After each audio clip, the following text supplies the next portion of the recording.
Can you see the wing bean? Yeah, I hope they make the beans. Just last year they didn't make any. You have an insight. It's the same shape, but it will grow bigger up to it. This one? You bring that bin over. So, no. Be of help, not hindrance. Leave it up and else. What it is you got to do? That is why. Look at that.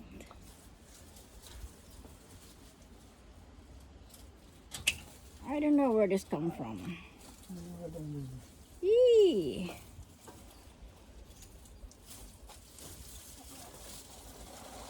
Can you see it? It's a green worm. Yeah, well, remember, it's similar to what you had before, remember? Worms. Yeah. Oh, I don't want it. Well, yeah, I'll give him a choke. Tuk tuk. Tuk tuk tuk. Tuk tuk tuk. Yeah. Well, he said.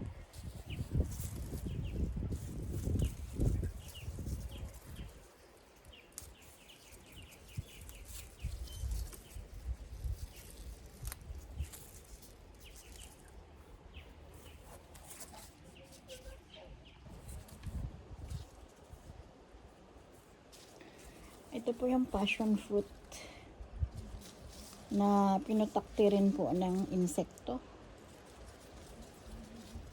Kaya hindi natutuloy yung pagbunga nila. Kasi, tingnan nyo nalalaglag. Oh. Kasi po, marami siyang insect. Kung maaari lang kasi kaya kung mag-spray. Gusto ko yung puro natural lang. Tingnan nyo, hindi siya natutuloy, oh.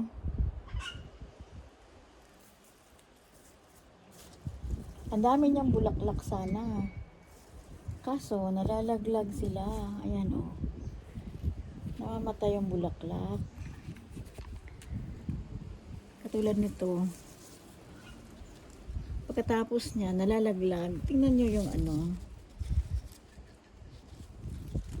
Langgam lang naman sila eh. Bakit masama pala yun? Tapos nagkakaroon parang itlog. Yun, kulay itim o nakadikit sa bulaklak. Maganda yung healthy yung halaman niya. Pero kapag namumulaklak na sila, ang daming bulaklak oh. Hindi sila natutuloy. Oh. Sayang. Kadaming bulaklak oh. Dami talaga. Tingnan po natin ang ating dwarf beans. Ito, tumutubo na sila, oh. Ayan.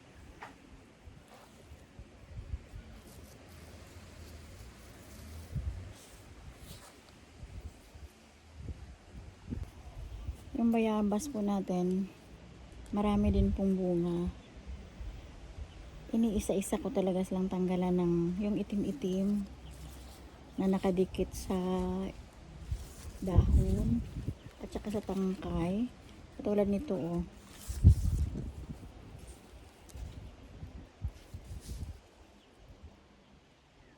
Ayan siya, nakadikit siya. Hindi siya gumagalaw. Pero pag pinisa ninyo, meron siyang katas. Ayan oh.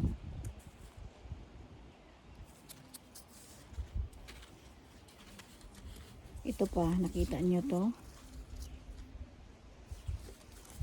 Itong itim na to.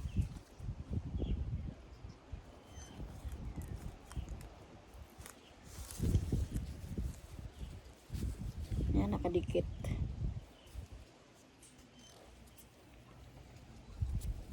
Ang dami niyang bunga, oh. Ito pa, oh, 4. Ito, 3. Ang daming bunga. Ito pa. Kaya hindi ko po pinagsasawaan na bibisitahin ito araw-araw. Tinitingnan ko talaga kung mayroon na silang ano. Itong langgam na to. Yan ang dahilan eh, nangingitlog sila.